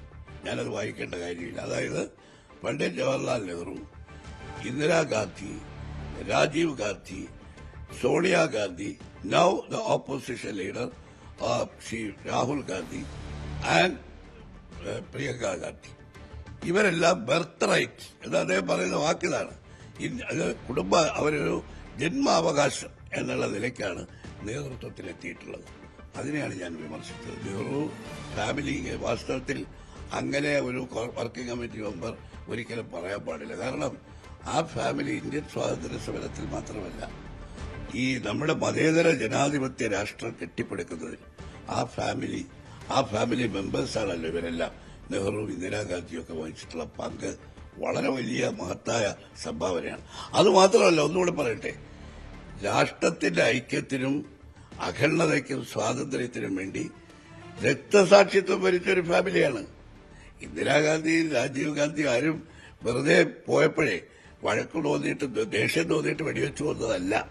അങ്ങനെയുള്ളൊരു ഫാമിലി, അതിലെ ഓരോരുത്തരും നെഹ്റു മുതൽ ഇപ്പോൾ പ്രിയങ്ക ഗാന്ധി വരെയുള്ള അവരുടെ കഴിവ്, അവരുടെ അർഹത, അവരുടെ ത്യാഗം. രാഹുൽ ഗാന്ധിയെ പോലെ ഇത്രയേറെ ത്യാഗനിർഭരമായ സാഹസികമായ രാഷ്ട്രീയ പ്രവർത്തനം നടത്തുന്ന ഒരാൾ, അദ്ദേഹം കുടുംബാധിപത്യത്തിന്റെ പേരിലാണോ ഈ സ്ഥാനത്ത് നിൽക്കുന്നത്?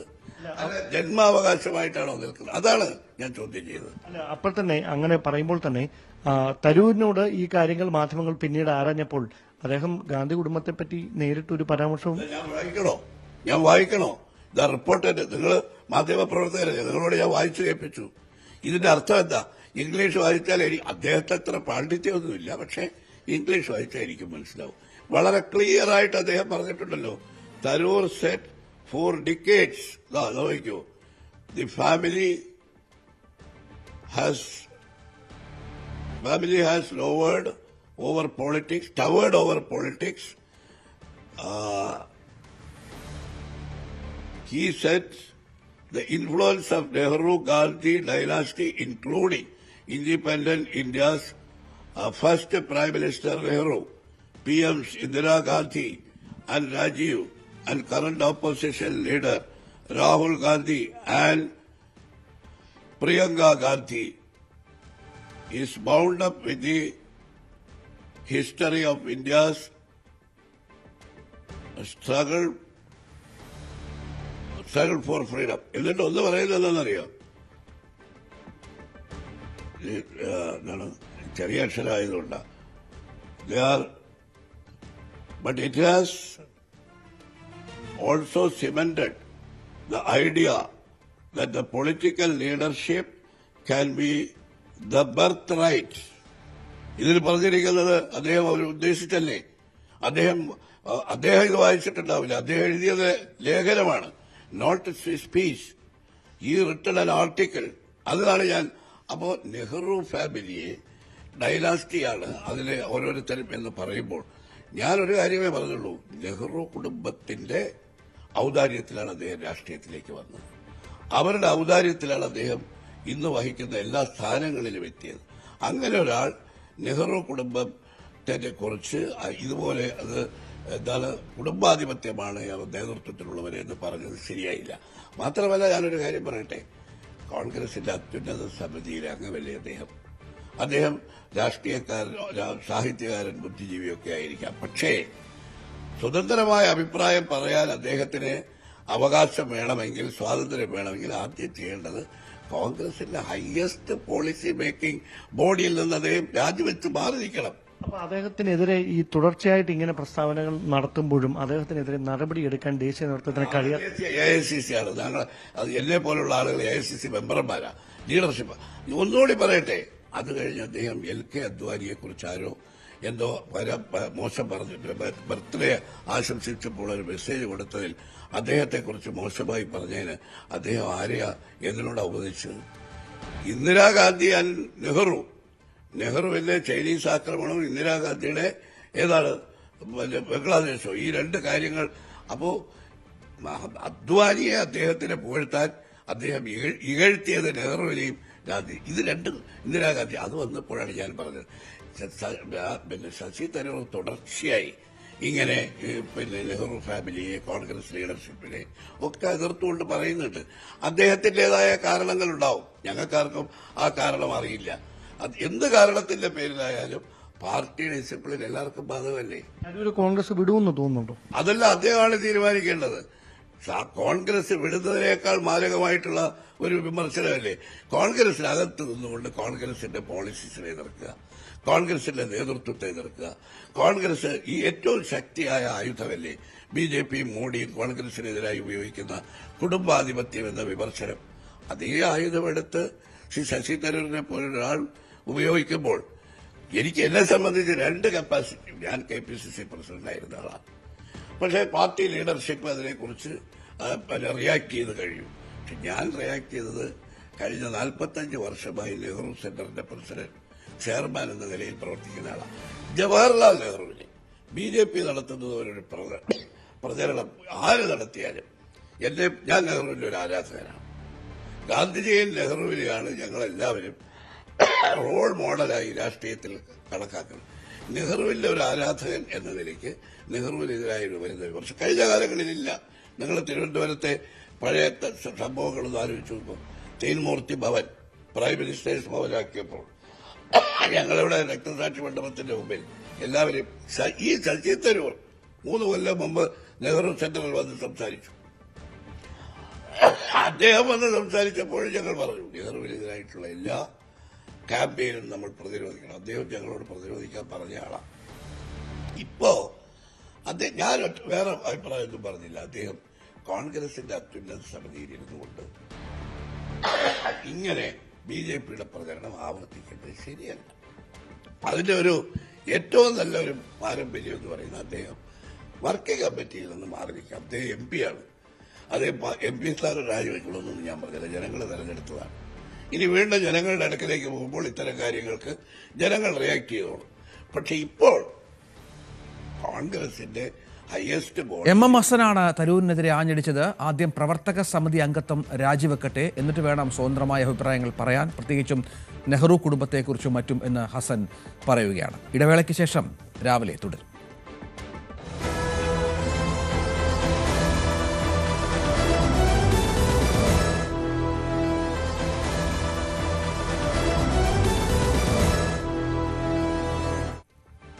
തിരുവനന്തപുരം നഗരത്തിൽ 19-കാരനെ കൊലപ്പെടുത്തിയ കേസിൽ അന്വേഷണം ഊർജിതമാക്കി പോലീസ്. 30ഓളം പേർ ഉണ്ടായിരുന്ന കൂട്ടത്തല്ലിനിടയിലാണ് അലന് നെഞ്ചിൽ ആഴത്തിൽ കുത്തേറ്റത്. കാപ്പ കേസിൽ പ്രതിയായ ജഗതി സ്വദേശിയെ പോലീസ് കസ്റ്റഡിയിലെടുത്തിട്ടുണ്ട്. എന്നാൽ ഇയാളാണ് കുത്തിയതെന്ന് പോലീസ് സ്ഥിരീകരിച്ചിട്ടുമില്ല. വിദ്യാർത്ഥികൾ തമ്മിലുള്ള സംഘർഷമാണ് കൊലപാതകത്തിലേക്ക് നയിച്ചതെന്നാണ് അന്വേഷണ സംഘത്തിന്റെ പ്രാഥമിക നിഗമനം. എന്നാൽ കൊലപാതകം നേരിൽ കണ്ട ദൃക്സാക്ഷിയെ കണ്ടെത്താൻ പോലീസിന് കഴിയാതിരുന്നത് പ്രതിസന്ധിയാണ്. പ്രദേശ CCTV ദൃശ്യങ്ങൾ അന്വേഷണ സംഘം പരിശോധിക്കുന്നുണ്ട്. വിദ്യാർത്ഥികൾ തമ്മിലുള്ള സംഘർഷത്തിൽ ഇടനിലയ്ക്ക് എത്തിയതാണ് കൊല്ലപ്പെട്ട തോപ്പുമുക്ക് സ്വദേശി അലൻ. വോട്ടർ പട്ടിക തീവ്ര പരിഷ്കരണം നടക്കുന്ന 12 സംസ്ഥാനങ്ങളിലെയും കേന്ദ്രഭരണ പ്രദേശങ്ങളിലെയും കോൺഗ്രസ് നേതാക്കളുടെ യോഗം ഇന്ന് ഡൽഹിയിൽ നടക്കും. ബീഹാറിലെ തോൽവി വോട്ട് കവർച്ച കൊണ്ടാണെന്ന് പാർട്ടി നേതൃത്വം ആരോപിച്ചതിന് പിന്നാലെയാണ് തീരുമാനം. പാർട്ടി അധ്യക്ഷൻ മല്ലികാർജ്ജുൻ ഖാർഗെയും പ്രതിപക്ഷ നേതാവ് രാഹുൽ ഗാന്ധിയും പങ്കെടുക്കും. കേരളം, ഛത്തീസ്ഗഡ്, ഗോവ, ഗുജറാത്ത്, മധ്യപ്രദേശ്, രാജസ്ഥാൻ, തമിഴ്നാട്, ഉത്തർപ്രദേശ്, പശ്ചിമ ബംഗാൾ, പുതുച്ചേരി, ആൻഡമാൻ നിക്കോബാർ ദ്വീപുകൾ, ലക്ഷദ്വീപ് എന്നീ 12 സംസ്ഥാനങ്ങളിലും കേന്ദ്രഭരണ പ്രദേശങ്ങളിലുമാണ് SIR നടക്കുന്നത്. തമിഴ്നാട്ടിൽ റവന്യൂ ജീവനക്കാർ ഇന്നു മുതൽ തീവ്ര വോട്ടർ പട്ടിക പരിഷ്കരണ നടപടികളിൽ സഹകരിക്കില്ലെന്ന് വിവരം. ജില്ലാ കളക്ടർമാർ മാനസികമായി സമ്മർദ്ദത്തിലാക്കുന്നുവെന്ന് ആരോപിച്ചാണ് SIR നടപടികളിൽ നിന്ന് വിട്ടുനിൽക്കുന്നത്. ജീവനക്കാരുടെ സംഘടനയായ ഫെറ ഇക്കാര്യം അറിയിക്കുകയായിരുന്നു. ശരിയായ പരിശീലനം നൽകാതെയാണ് നടപടികൾക്കായി നിയോഗിച്ചത്. പ്രവർത്തനങ്ങൾക്ക് മതിയായ ജീവനക്കാരില്ല, ആവശ്യത്തിന് ഫണ്ട് അനുവദിച്ചിട്ടില്ലെന്നും റവന്യൂ ജീവനക്കാർ പരാതി പറയുന്നു. ഇനി നമുക്ക് തദ്ദേശ തെരഞ്ഞെടുപ്പ് വാർത്തകളിലേക്ക് പോകാം.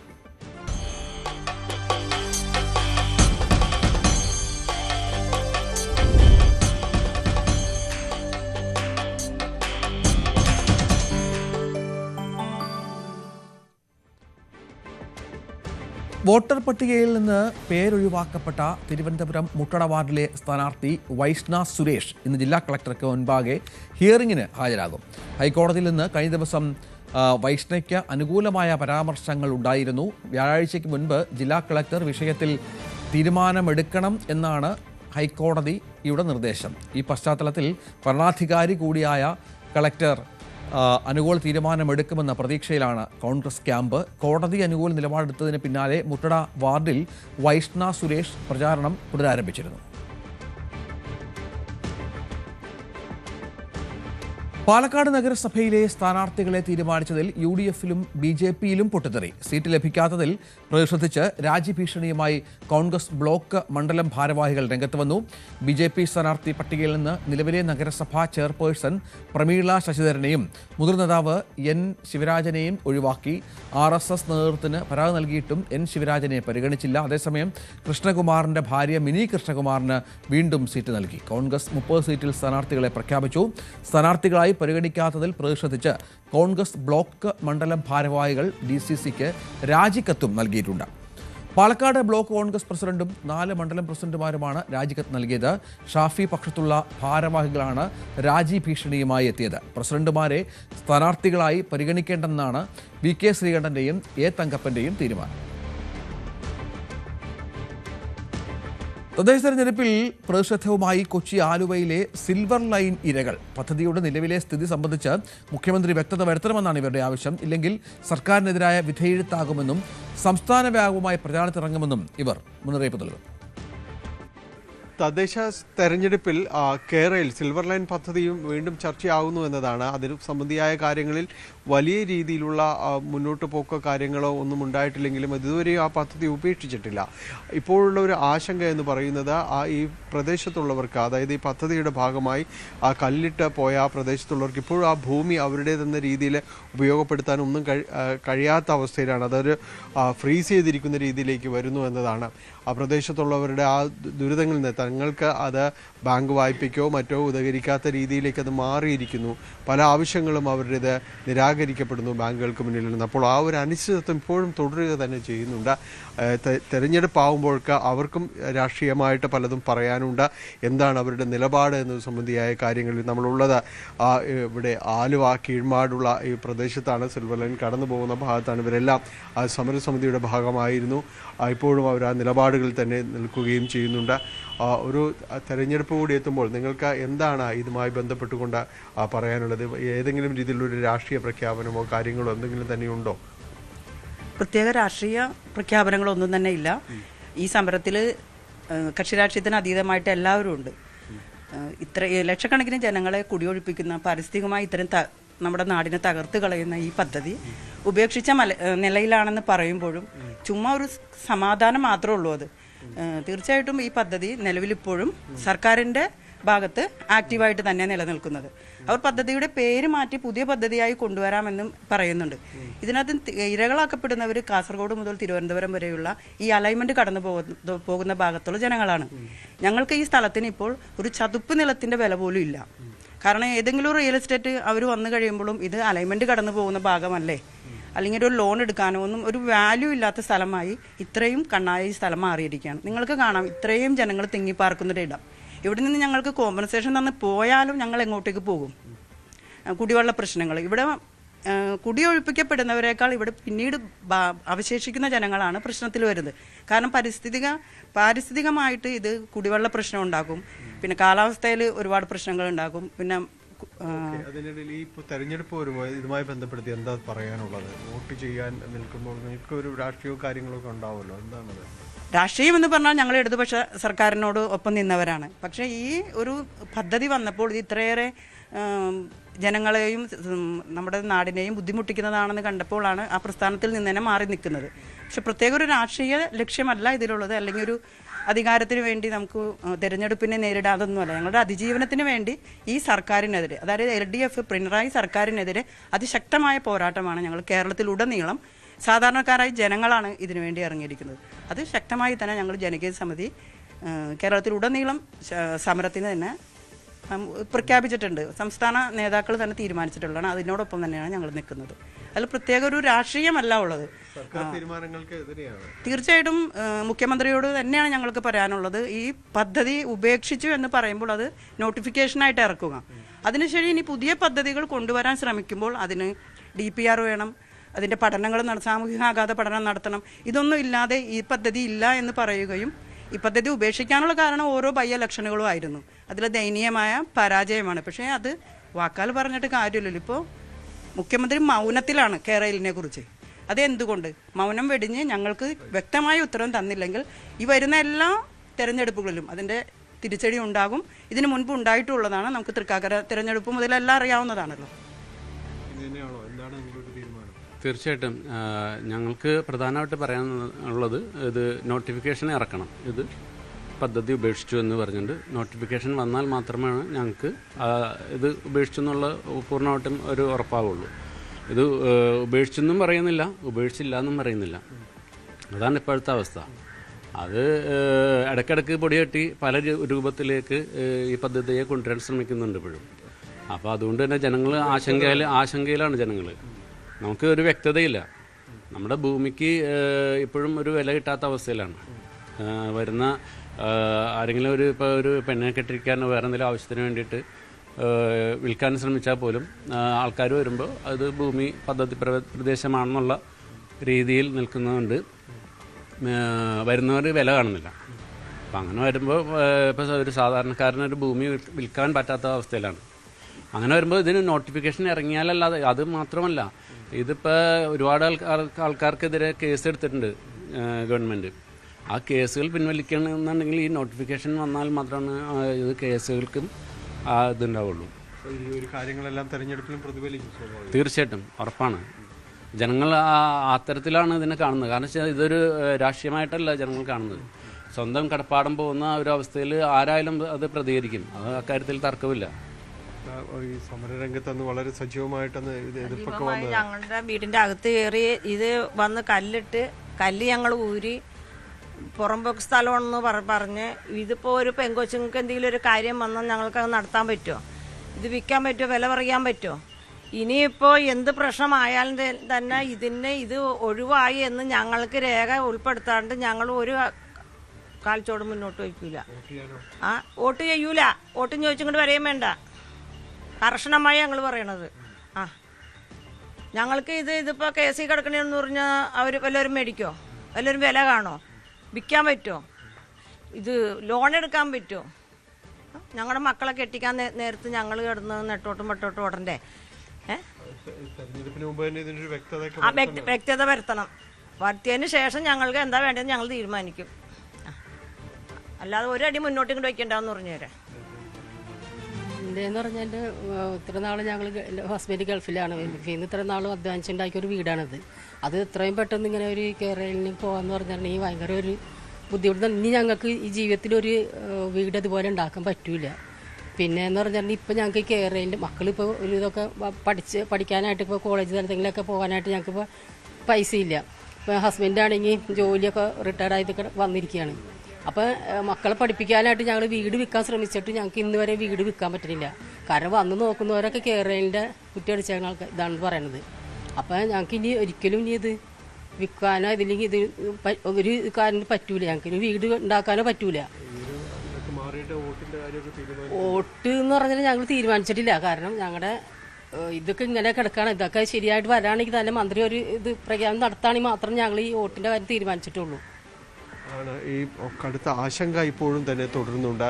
കാരണം ഇപ്പോൾ തദ്ദേശ തെരഞ്ഞെടുപ്പിലേക്കെല്ലാം വരുമ്പോൾ ഈ നിലനിൽക്കുന്ന കാര്യത്തിൽ അനിശ്ചിതത്വത്തിന് ഒരു വ്യക്തത വരുത്തിയിട്ട് വോട്ട് ചെയ്യുന്നുള്ളൂ എന്ന നിലപാടിൽ ചിലർ നിൽക്കുമ്പോൾ ഇത് തീർച്ചയായും തന്നെ അങ്ങനെ വോട്ട് ചെയ്യുന്നുണ്ടെങ്കിൽ അത് നിലവിലുള്ള സർക്കാരിനെതിരെയുള്ള ഒരു വിധിയെഴുത്ത് തന്നെ ആകണമെന്ന് പറയുന്ന ചിലർ. അങ്ങനെ ഈ രീതിയിൽ പ്രതിഷേധം ഇപ്പോഴും ഈ സിൽവർ ലൈനുമായി ബന്ധപ്പെട്ട പദ്ധതിയുടെ ഭാഗമാക്കി ചേർത്ത പ്രദേശങ്ങളിൽ ഇപ്പോഴും തന്നെ നിലനിൽക്കുന്നു എന്നത് തന്നെയാണ് വാസ്തവം. ക്യാമറമാൻ മനോജിനൊപ്പം ഡാനി പോൾ, ന്യൂസ് 18 കൊച്ചി. മലയോര മേഖലയിൽ തെരഞ്ഞെടുപ്പ് പ്രചരണ സാമഗ്രികളുടെ വിൽപ്പന തകർത്തി. ഫ്ലക്സിനും പ്ലാസ്റ്റിക് ഉൽപ്പന്നങ്ങൾക്കും നിരോധനം ഏർപ്പെടുത്തിയതോടെ പൂർണ്ണമായും കടലാസ് കൊണ്ട് നിർമ്മിക്കുന്ന കൊറിഗേറ്റഡ് ബോർഡുകളാണ് എങ്ങും നിറയുന്നത്. തദ്ദേശ സ്ഥാപനങ്ങളിലേക്കുള്ള തെരഞ്ഞെടുപ്പ് പ്രഖ്യാപിച്ചതോടെ തെരഞ്ഞെടുപ്പ് പ്രചരണ സാധന സാമഗ്രികളുടെ ഡിമാൻഡ് ഏറിയിരിക്കുകയാണ്. ഫ്ലെക്സിനും പ്ലാസ്റ്റിക് ഉൽപ്പന്നങ്ങൾക്കും നിരോധനം ഏർപ്പെടുത്തിയതോടെ പൂർണ്ണമായും കടലാസ് കൊണ്ട് നിർമ്മിക്കുന്ന കൊറിഗേറ്റഡ് ബോർഡുകളാണ് പ്രചാരണത്തിന് ഉപയോഗിക്കുന്നത്. കണ്ടാൽ പ്ലാസ്റ്റിക് പോലെ തോന്നുകയും നല്ല ഫിനിഷിംഗും ഉണ്ടാകുമെന്നതാണ് ഈ ബോർഡിന്റെ പ്രത്യേകത. വിവിധ പാർട്ടികളുടെ ചിഹ്നങ്ങളും പ്രിന്റ് ചെയ്ത ടീഷർട്ടുകളും ലഭ്യമാണ്. കൂടാതെ പാർട്ടികളുടെ കൊടിയുടെ നിറങ്ങളും ചിഹ്നങ്ങളും അടങ്ങിയ ഹെഡ് ബാൻഡ്, റിസ്റ്റ് ബാൻഡ്, പുതിയ തരം തൊപ്പികൾ എന്നിവയും വിവിധ പാർട്ടികളുടെ കൊടികളും മുക്കം ടൗണിൽ ലഭ്യമാണ്. സ്ഥാനാർത്ഥികളുടെ ഫോട്ടോയും ചിഹ്നവും പ്രിന്റ് ചെയ്ത കീ ചെയിനുകളും ഇവിടെ ലഭിക്കും. വെറൈറ്റികളായിട്ട് ഒരുപാട് കാര്യങ്ങൾ വന്നിട്ടുണ്ട്. പുതിയ മോഡൽ ബാഡ്ജസ്, അതുപോലെ തന്നെ ക്യാപ്പ്, പുതിയ മോഡൽ വിലക്കുറവുള്ള ക്യാപ്പുകൾ, അതുപോലെ തന്നെ ഹെഡ് ബാൻഡ് വന്നിട്ടുണ്ട്, റിസ്റ്റ് ബാൻഡ്, ചെസ്റ്റ് ബാഡ്ജ് എന്ന് പറഞ്ഞാൽ വിലക്കുറവുള്ള നല്ല UV മെറ്റീരിയൽസ് കുറഞ്ഞ വിലക്ക്. അതുപോലെ നമുക്ക് പുതിയ സൺപാക്ക് ബോർഡ് ഇപ്പൊ നിരോധിച്ചൊരു സമയമാണ്. അതുപോലെ അതിന് ഒറിജിനൽ പേപ്പറിൽ തന്നെയാണ്, ഒരു പ്ലാസ്റ്റിക് മിക്സും ഇല്ലാതെ ഈ ബോർഡ് വളരെ ചീപ്പ് റേറ്റിന് നമ്മൾ നൽകും. അത് പുതിയൊരു വെറൈറ്റി ഐറ്റമാണ്, ഈ വർഷം ഇറങ്ങിയതാണ്. ന്യൂസ് 18 മുക്കം. തദ്ദേശ തെരഞ്ഞെടുപ്പ് സീറ്റ് വിഭജനം പൂർത്തിയാകും മുൻപ് ഇടുക്കിയിൽ മുസ്ലിം ലീഗിൽ പൊട്ടിത്തെറി. സംസ്ഥാന കമ്മിറ്റിയുടെ നിർദ്ദേശം അട്ടിമറിച്ച് സ്ഥാനാർത്ഥി നിർണയത്തിലേക്ക് നീങ്ങി നേതൃത്വത്തിനെതിരെ ഒരു വിഭാഗം രംഗത്ത് വന്നു. യുവാക്കൾക്ക് പരിഗണന നൽകാത്തതിൽ പ്രതിഷേധം ശക്തമാണ്. തദ്ദേശ തെരഞ്ഞെടുപ്പ് സീറ്റ് വിഭജനത്തിൽ ഇടുക്കി ജില്ലയിൽ UDF പ്രതിസന്ധി നേരിടുന്നതിനിടെയാണ് മുസ്ലിം ലീഗ് നേതൃത്വത്തിനെതിരെ ഒരു വിഭാഗം പരസ്യമായി രംഗത്ത് വന്നത്. 3 തവണയിൽ കൂടുതൽ മത്സരിച്ച ആളുകൾ മാറി നിൽക്കണമെന്ന സംസ്ഥാന നേതൃത്വത്തിന്റെ നിർദ്ദേശം വ്യക്തി താൽപര്യങ്ങൾക്ക് വേണ്ടി അട്ടിമറിക്കുകയാണ് എന്നാണ് ആരോപണം. സംസ്ഥാന നേതൃത്വത്തിന്റെ സർക്കുലർ വന്ന പത്രവാർത്തയുടെ കട്ടിംഗ് ഫ്ലെക്സിലാക്കി മുസ്ലിം ലീഗ് ഓഫീസുകൾക്ക് മുൻപിൽ വെച്ച് പ്രവർത്തകർ പ്രതിഷേധിച്ചു. പാർട്ടി സംസ്ഥാന കമ്മിറ്റിയുടെ തീരുമാനങ്ങളെ അട്ടിമറിക്കാനുള്ള ചില ഗൂഢാലോചനകൾ നടക്കുന്നു എന്ന് ബോധ്യം വന്നപ്പോഴാണ് പ്രധാനപ്പെട്ട പാർട്ടിയുടെയും പോഷക സംഘടനകളുടെയും ഒക്കെ വളരെ ഉത്തരവാദിത്തപ്പെട്ട ആളുകളെ വിളിച്ചുകൂട്ടി ഒരു കൂടിയാലോചനയിലൂടെ ഇത്തരം വിഷയങ്ങളിൽ ഒരു പ്രതിരോധം സൃഷ്ടിച്ചുകൊണ്ട് പാർട്ടി സംസ്ഥാന കമ്മിറ്റി പറഞ്ഞ അഭിമാനകരമായ അസ്തിത്വം എല്ലാവരിലേക്കും പകർന്നു നൽകണം എന്ന ഒരു മെസ്സേജ് ആണ് ഈ വാർത്താക്കുറിപ്പിലൂടെ അല്ലെങ്കിൽ ഈ വാർത്താ സമ്മേളനത്തിലൂടെ നിങ്ങളുമായി ഞങ്ങൾക്ക് പങ്കുവയ്ക്കാനുള്ളത്.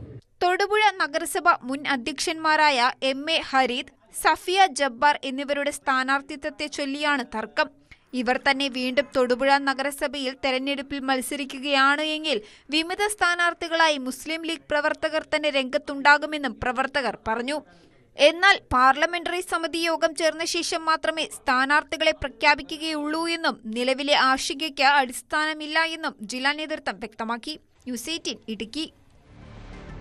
ഓസ്ട്രേലിയൻ മലയാളികൾക്കിടയിൽ ചലച്ചിത്ര സ്നേഹികൾക്കായി ക്യാമ്പ് സംഘടിപ്പിക്കുന്നു. സംവിധായകൻ വൈശാഖ് നേതൃത്വം നൽകുന്ന സമ്പൂർണ്ണ ചലച്ചിത്ര പരിശീലന കളരി ഫസ്റ്റ് ഫ്രെയിം നവംബർ 30 ഗോൾഡ് കോസ്റ്റിൽ നടക്കും. 2 മണി മുതൽ 7 മണി വരെയാണ് ക്യാമ്പ് നടക്കുക. അഭിനയവും സംവിധാനവും ഉൾപ്പെടെയുള്ള മേഖലകളിലേക്കുള്ള പ്രതിഭകളെ കണ്ടെത്തുന്നതിനും മികച്ച പ്രകടനം കാഴ്ചവെക്കുന്നവർക്ക് അവസരങ്ങൾ ലഭ്യമാക്കുകയുമാണ് ക്യാമ്പിൻ്റെ ലക്ഷ്യം. നമുക്കിനി നമ്മുടെ സ്പെഷ്യൽ സെഗ്മെൻറ്റിലേക്ക് പോകാം. പ്രേക്ഷകർക്ക് അവരുടെ വിശേഷ അവസരങ്ങൾ അവരുടെ ബന്ധുക്കളുടെ പ്രിയപ്പെട്ടവരുടെ പങ്കുവെക്കാനുള്ള അവസരമാണ്.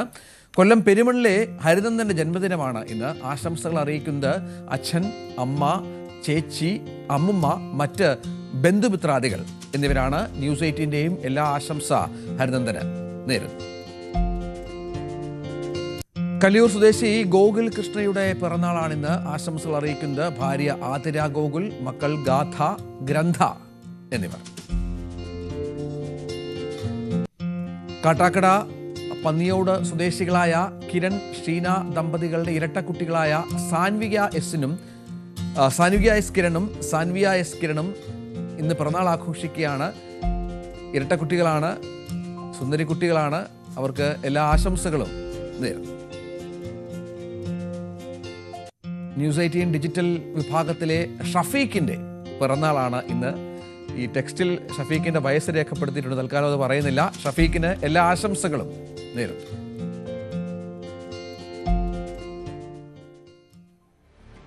ഇതോടുകൂടി രാവിലെ പൂർണ്ണമാവുകയാണ്. എല്ലാ പ്രേക്ഷകർക്കും ഒരു നല്ല ദിവസം ആശംസിക്കുന്നു. കൂടുതൽ വാർത്തകളുമായി ന്യൂസ് 18 തുടരുക. നമസ്കാരം.